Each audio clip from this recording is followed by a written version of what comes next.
Kids Academy.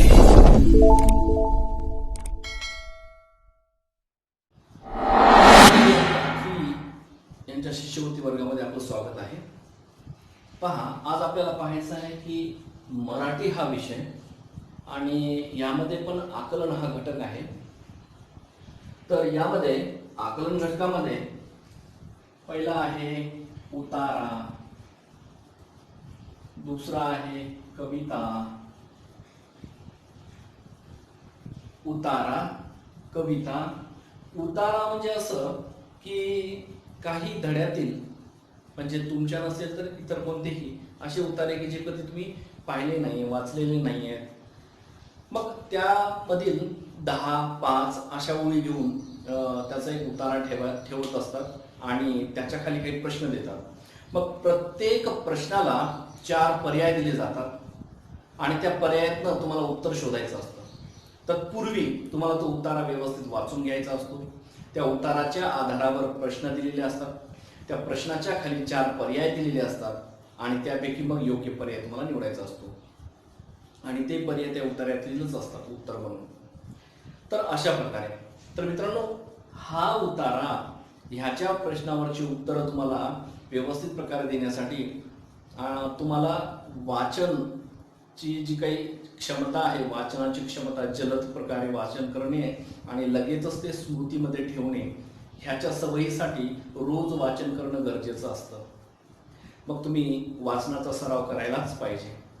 ज्याला वाचनाचा सराव असतो तो लगेचच त्याला स्पीडमध्ये आवाज न येऊ देता शांत प्रकारे आपल्या आपल्या मनातनच तो व्यवस्थित प्रकारे तो उतारा वाचतो आणि लगेचच खालील प्रश्नाची उत्तरं द्यायला सुरुवात करतो.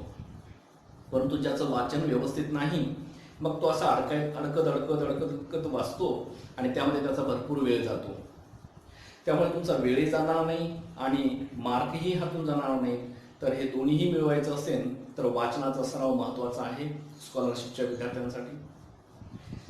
दुसरा चॅप्टर, त्याच्यामध्ये दुसरा घटक, त्या आकलनाच्या घटकामध्ये दुसरा एक भाग असा आहे की तो म्हणजे कविता. आता यामध्ये ज्याप्रमाणे धड्यातील काही मोजकेच 4 किंवा 5 किंवा 8 किंवा 10 अशा ओळी घेऊन एक उतारा बनवला जातो, त्याचप्रमाणे कवितेमधीलही काही महत्वपूर्ण पद असे घेऊन तुम्हाला ते कवितेचे उतारे दिले जातात. मग ती कविता तुम्हाला तिथे वाचायची आहे, मनातल्या मनात वाचून ती समजून घ्यायची आहे आणि लगेचच त्याच्या खाली दिलेल्या प्रश्नांची उत्तरं तुम्हाला सोडवायची आहेत. आणि त्या प्रत्येक प्रश्नाला 4 पर्याय असतात आणि ते 4 पर्यायापैकी एक पर्याय निवडून तुम्हाला त्याचं उत्तर द्यायचं असतं. कधी कधी तर तुम्हाला तिथे प्रत्यक्ष लिहिलेलं असतं की प्रश्न झाल्याच्या नंतर की यातील 2 पर्याय निवडा. मग कधी कधी 2ही पर्याय तुम्हाला निवडून द्यावे लागतात. अशा प्रकारे तर यासाठी पण तुम्हाला वाचन क्षमता ही फार गरजेची आहे. म्हणून उतारा आणि कविता हा भाग इथे आपण लिहू शकत नाही आणि सांगूही शकत नाहीये. त्यामुळे तुम्हाला फक्त मी एवढंच सांगू शकतो की येणाऱ्या प्रश्नांना अशा प्रकारे सोडवायचं असतं की तो कविता किंवा तो उतारा वाचूनच. आणि पुढील भाग 3ऱ्या नंबरचा जो त्या आकलनामधीलच एक छोटासा उपघटक आहे आणि तो म्हणजे सुसंगत वाक्यांचा परिच्छेद. आता सुसंगत वाक्यांचा परिच्छेद म्हणजे काय, तर बघा, एक उदाहरण, काही 5 उदाहरण असे तुमच्या समोर ठेवलेले आहेत. सुसंगत वाक्यांचा परिच्छेद म्हणजे याचा अर्थ असा असतो की एक वाक्य दिलेलं असतं, त्या वाक्यामध्ये कुठेतरी रिकामी जागा असते आणि त्या रिकामी त्या वाक्याच्या खाली 4 पर्याय दिलेले असतात. त्या 4 पर्यायापैकी कोणता तरी एक पर्याय हा त्या वाक्यामध्ये, त्या रिकामी जागेमध्ये बसू शकतो.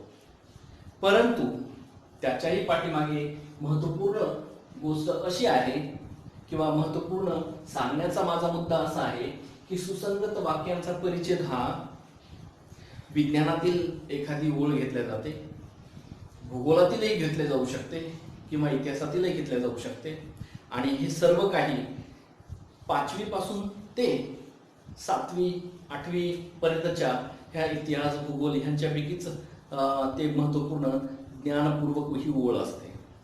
आणि त्या ओळीची जी रिकामी जागा आहे खालील पर्यायातील एक शब्द निवडायचा असतो की जो शब्द त्या रिकामी जागेला त्या वाक्याला अर्थपूर्ण ठरेल असाच तो तिथे लावायचा असतो. मग सुसंगत वाक्याचा परिच्छेद याचा अर्थ असा की पर्यायातील अर्थाच्या दृष्टीने योग्य असलेला शब्द त्या रिकाम्या जागेत ठेवणे आणि वाक्याला योग्य अर्थ प्राप्त करून देणे म्हणजेच सुसंगत वाक्यांचा परिच्छेद. तर त्यासाठी असं ठराविक नसतं की हेच प्रश्न येणार आहेत आणि अशाच प्रकारचे येतील, तर नाही. मी म्हटलं की इतिहास, भूगोल, विज्ञान ह्याच्यातील येऊ शकतात किंवा सामाजिक ज्याला ज्ञान व्यवस्थित आहे तो सुद्धा याच्यातील काही प्रश्न असेच होऊ शकतो ह्यामुळे, कारण काही प्रश्न समाजावरीलही आधारित असतात. तर अशा प्रकारचे काही वेगवेगळ्या प्रकारचे प्रश्न 5 मी तुम्हाला उदाहरणासहित इथे दिलेले आहेत. पहा, आपण समजून घेऊया. पहिला प्रश्न आहे, 14 जानेवारीला सूर्य हा रिकामी जागा राशीत येतो. मग 14 जानेवारीला सूर्य हा राशीत येतो, बऱ्याच जणांना माहिती असतं, काही जणांना माहिती नसतं. ज्यांना माहिती आहे किंवा भूगोलामध्ये हा झालेलाच आहे 4थीच्या भूगोलमध्ये, आणि ज्यांनी ही कधीतरी व्यवस्थित वाचलेला असतो अगोदर भूगोल आणि त्यांना माहिती झालेलं असतं की 14 जानेवारीला सूर्य हा कोणत्या राशीत येतो. मग इथे व्यवस्थितपैकी विचार करूनच त्याचं उत्तर द्यायचं असतं. आणि जरचा अभ्यास झालेला असतो, अगोदरच कुठेतरी वाचलेलं असतं, त्यांनी कुठेतरी वाचलेलं असल्यामुळे त्यांना लगेचच उत्तर मिळतं. आणि मग पर्याय नंबर 3 मकर. 14 जानेवारीला सूर्य हा मकर राशीमध्ये येत असतो. पहा, पुढे पाहूया. दुसरा प्रश्न आहे, आपण आपल्या संपत्तीचा काही भाग रिकामी जागा आणि दान करावा. आपण आपल्या संपत्तीचा काही भाग दान करावा. आता अशा प्रकारचे जर प्रश्न असतील, आता हे सामाजिक आहेत, हे कुठेतरी घरगुती आपण ऐकतो, परिवारामध्ये ऐकतो, किंवा कुठेतरी शिक्षकांनी सुद्धा तुम्हाला धडा मराठीचा किंवा एखाद्या वेगळ्या घटकाचा, जसं की मराठीमधील असं काही घटक असेल की ज्याचा संबंध ह्या दानाशी येत असेल, तर मग अशा वेळा तुम्हाला सरांनी सांगत असताना सांगितलंही असेल किंवा समजावलंही असेल की दान संपत्तीचं दान कशा प्रकारे करावं. तशा वेळात जे विद्यार्थी वर्गामध्ये मन लावून ऐकत असतात त्यांना अशा वेळामध्ये त्याचा फायदा होतो. बघा, आपण आपल्या संपत्तीचा काही भाग रिकामी जागा दान करावा. ज्यांनी अभ्यास केलेला नसतो त्यांनी फक्त थोडं तर्क लावायचा आणि त्याचं उत्तर लगेचच मिळेल. बघा कसं. आता संपत्तीचा भाग दान करायचा म्हटलं तर मग इच्छा नसताना दान करतं का कोणी? नाही. म्हणजे पर्याय नंबर 1 रॉंग आहे. आपण आपल्या संपत्तीचा भाग स्वकष्टाने दान करावा. स्वकष्टाने मग सगळेच कष्ट करतात, कुणी काही चोऱ्या करून करत असतं का दान? नाही. म्हणजे हा तर्कसंगत उत्तर तिथे अर्थपूर्ण दृष्ट्या लागत नाही. 2 हा चुकीचा आहे. तिसरा बघूया. आपण आपल्या संपत्तीचा काही भाग उदार हस्ते दान करावा. ठीक आहे, हे थोडंसं वाटतं तुम्हाला तर्कसंगत असू शकेल म्हणून, थोडंसं तुम्ही फक्त ध्यानात ठेवायचं की हा असू शकतो, कारण आता हा चौथा राहिलेला, याला एक वेळेस पडताळून पाहायचं. आपण आपल्या संपत्तीचा भाग हा विश्वासाने दान करावा. आता विश्वासाने दान करावा म्हणजे प्रत्येक वेळेस समोरचा विश्वास संपादन करूनच दान करायचं असतं का? एखाद्या वेळेस तो आपला अनोळखी असतो, मग त्याला दान करावं लागतं. कधी तर तो रस्त्यामध्ये एखादा भिकारी येतो, तो काही मागतो, मग त्यालाही आपण दान करतो. मग काय तो आपल्या विश्वासातला असतो का? नाही. अशा प्रकारे तर्कसंगत विचार लावूनच त्या प्रश्नाचं उत्तर द्यायचं असतं. आणि म्हणूनच उदार हस्ते आपण दान करतो. उदार हस्ते म्हणजे उदार मनाने त्याला तो दान देणे. मग प्रश्नाचं उत्तर 3, पर्याय 3 हा बरोबर आहे. इथे अशा प्रकारचा तर्क लावायला शिका. 3 नंबरचा प्रश्न आहे, रिकामी जागा मानवी समाजाला लागलेली एक कीड आहे. मानवी समाजाला कोणती कीड लागलेली आहे? पर्याय वाचूया आपण आणि कोणता उत्तर हे योग्य तर्कसंगत दृष्ट्या आणि अर्थसंगत दृष्ट्या लागू शकतं हे बघूया. बघा, पहिलं पर्याय आहे की आळस. आळस हा मानवी समाजाला लागलेली एक कीड आहे. आता हा शब्द बघा इथे, कीड, कीड म्हणून सांगितलेला आहे. कीड आहे तो मानवी समाजाची. आता पहा, किडा काय करत असतो? किडा जेव्हा लाकडाला लागतो तेव्हा तो पूर्ण लाकड असा कोरत कोरत कोरत आतून तो पूर्ण लाकड पोकळ करत असतो. बाहेरनं दिसायला लाकूड छान असतं, आतून मात्र पूर्णतः तो संपलेला असतं. किडा हा आतून खाऊन घेतो. मग समाजाला आतून खाऊन घेणारा काय असेल तर बघा, आळस हा आतून खाऊन घेणारा असेल का? नाही. कशामुळे? कारण आळस एखाद्या वेळेस परिस्थितीनुसार किंवा वातावरणानुसार येतो. वातावरण जर थंडीचं असेल तर एखाद्या वेळेस उठायला नको वाटतं, तोही छोटासा आळसच झाला. किंवा जर परिस्थिती चांगली असेल, वडिलोपार्जित धनसंपत्ती त्याच्याकडे भरपूर असेल, तर तो आपला मस्तपैकी रोज खातो पितो आणि झोपतो. हा पण एक आळसच आहे. मग हा आळस पण समाजाचा किडा आहे असं म्हणू शकतो का? नाही. हा उत्तर तर्कसंगत लागत नाही. पुढे बघूया दुसरा नंबर.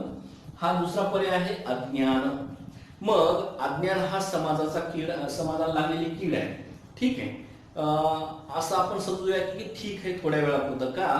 कारण आणखी दोन पर्याय इथे आपल्याला एक अर्थपूर्ण दृष्ट्या लागतात का हे पडताळून पाहायचं राहिलेलं आहे. तर त्यामुळे हे पडताळल्याच्या नंतरच हे जर नाही लागले तर आपलं हे उत्तर असू शकतं किंवा मग ह्या दोन्हीपैकी एक असू शकतं. बघा, व्यसनाधीनता हा समाजाला लागलेली एक कीड आहे. व्यसन हे ज्याही व्यक्तीला लागत असतं तो व्यक्ती जवळपास त्याच्या 10 ते 12 वर्ष तो जेही व्यसन करतो बाहेरच्या त्याच्या शरीरावरनं काहीही दिसत नाही.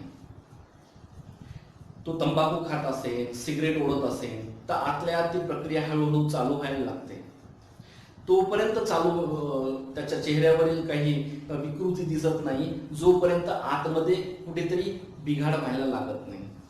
आणि मग जास्त प्रमाणात हे व्यसन लागायला लागलं आणि रोजच्या प्रमाणात ते वर्षानुवर्ष तसं चालत राहिलं तर आतून तो खचायला लागतो, आतून त्याचे अवयव खराब व्हायला लागतात आणि त्याचा चेहरा क्षीण व्हायला लागतो. तो त्याच्या चेहऱ्यावर कुठेतरी आपल्याला शिथिलता दिसते. तो असा वेळोवेळी एखादं काम करत असताना दमलेला दिसतो. मग ह्याला म्हणायचं हा समाजाचं कीड आहे.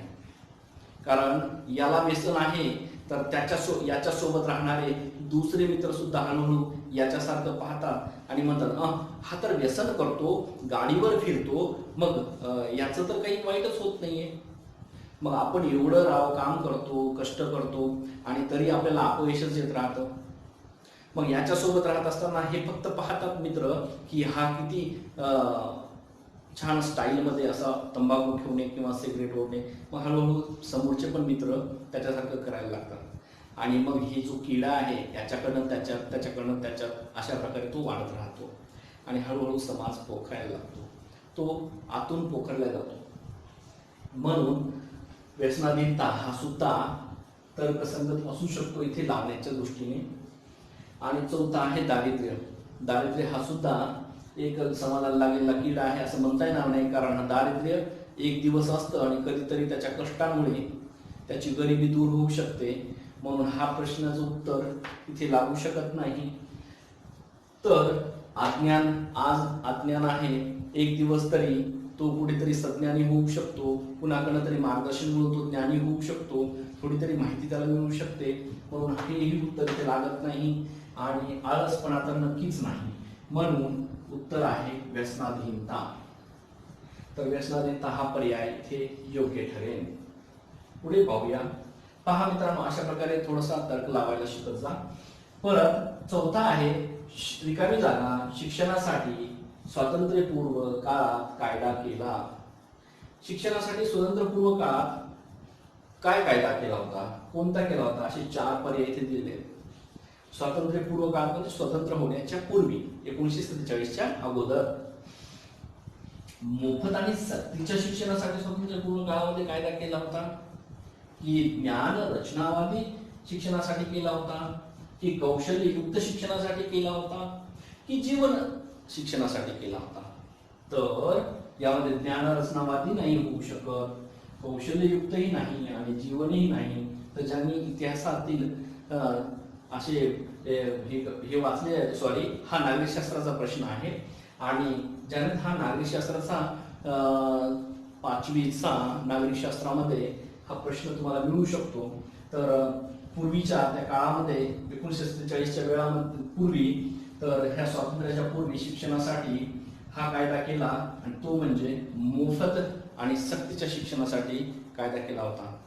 कारण बऱ्याच समाजसेवकांनी मिळून ह्यामध्ये पुढाकारही घेतला, लोकांना मोफत शिक्षण मिळावं. कारण दारिद्र्यता असल्यामुळे ज्यांच्या घरी पैसा नाही किंवा आर्थिक अभाव आहे असे लोक आपल्या मुलांना शिकायला पाठवू शकत नव्हते, म्हणून त्यांनी मोफत असं शिक्षण ठेवलं. आणि सक्तीचं ह्यासाठी की ज्यांनी ह्या परंपरा पूर्वी अशी असायची की मुलींना बाहेर जाऊ द्यायचं नाही, शिकू द्यायचं नाही. मग त्या परंपरेवर त्यांना बंधन आणण्यासाठी, ती परंपरा झुडगारून लावण्यासाठी त्यांनी सक्ती केली आणि अशा प्रकारे मोफत आणि सक्तीच्या शिक्षणाचा कायदा त्या काळामध्ये लावण्यात आला होता. म्हणून पर्यायाचं उत्तर पर्याय 1 क्रमांक 1 हा त्याचं उत्तर असेल. 5वा नंबरचा प्रश्न असा आहे, रिकामी जागा हे सर्वश्रेष्ठ दान असून ते करणे गरजेचे आहे. हे सर्वश्रेष्ठ दान असून ते करण्याचे गरजेचे आहे. कोणतं सर्वश्रेष्ठ दान आहे? एक एक तर्क लावूया. ज्ञानदान हे सर्वश्रेष्ठ दान आहे आणि ते करणे गरजेचे आहे. तर आपण म्हणूया ठीक आहे, ज्ञानाचं दान तर करणं गरजेचंच आहे. कुणालाही ज्ञान देणं हे चांगलं असतं. ते लपवून ठेवायचं नाही, ते द्यायचं, त्याचा प्रसार करायचा. आणि जो देणारा असतो त्यानं दिल्याच्या नंतर त्याला आणखी दुसऱ्या प्रकारचं ज्ञान किंवा वेगवेगळं ज्ञान घेण्याची एक आणखी क्षमता त्याच्यामध्ये वाढायला लागते. कारण त्याला आनंद झालेला असतो मी कुणाला काहीतरी दिलेलं आहे. म्हणून ज्ञानदान हे चांगलं गरजेचं आहे, की सर्वश्रेष्ठ दान आहे. परंतु मित्रांनो, जेव्हा अशी काही योग्य शब्द आपल्याला वाटतात की हे इथे तर्कसंगत असे बसू शकतात आणि अर्थाच्या दृष्टीने योग्य प्रकारे इथे लागू शकतात, परंतु मात्र इथे तर्क असा लावायचा की पहिल्याच प्रश्नाला आपण पहिल्याच पर्यायाला पडताळून पाहिलेलं आहे, बाकीचे पर्याय पडताळायचे राहिलेले आहेत. आणि बाकीच्या पर्यायामध्ये काही असा एखादा शब्द सापडतो तुम्हाला की जो फार गरजेचा असतो. बघा, त्याच्यावरही तर्क लावूया. दुसरा आहे भूदान. भूदान हे सर्वश्रेष्ठ दान असू शकतं का? एखादा व्यक्ती आहे, त्याला जमीन दान दिली म्हणजे ते सगळ्यात श्रेष्ठ दान झालं का? नाही, असं म्हणू शकत नाहीत आपण. दुसरं आहे अन्नदान. ठीक आहे, आपण म्हणू एखाद्याला अन्नाचं दान करणं म्हणजे श्रेष्ठ दान आहे. ओके, त्याची एक वेळेसची भूक भागू शकते, परंतु एकच वेळेस देऊ शकणार तुम्ही? रोज रोज दान करणार आहात का? ठीक आहे, तुम्ही रोजही दान केलं तरी आपण म्हणतो सर्वश्रेष्ठ दान आहे. मग मात्र हळूहळू ते लोक आळशी व्हायला लागतील. मग हे सर्वश्रेष्ठ दान आहे, परंतु रोजच देणे योग्य आहे का? हा पण तर्क लावा. मग नंतरच्या पर्यायाकडे वळा आणि नंतरचा पर्याय आहे रक्तदान. हो, याच्यावरही विचार करू शकता तुम्ही. कारण एखादा व्यक्ती आजारी आहे, फार आजारी आहे, त्याचा ऍक्सिडेंट झालेला आहे आणि त्याचं रक्त कमी पडलेलं आहे, परंतु अशा वेळात तुम्ही म्हणता की त्याला मी ज्ञान देतो, ज्ञानाचं दान करतो आणि हे सर्वश्रेष्ठ दान आहे, तरी त्याच्यावर काही फरक पडेल का? नाही. त्याला जर तुम्ही म्हटले तुला एवढी जमीन देतो तरी त्याच्यावर काही फरक पडेल का? नाही. त्याला जर तुम्ही म्हटले तुला खायला देतो तरी त्याच्यावर काही फरक पडेल का? नाही. पण त्याला जर म्हटलं तुला लागणारं रक्त देतो तर मात्र हे सर्वश्रेष्ठ दान ह्यामुळे की त्याचा जीव वाचतो. त्याचा जीव वाचला म्हणजे तो स्वतः मेहनतीने सगळं काही कमावू शकतो.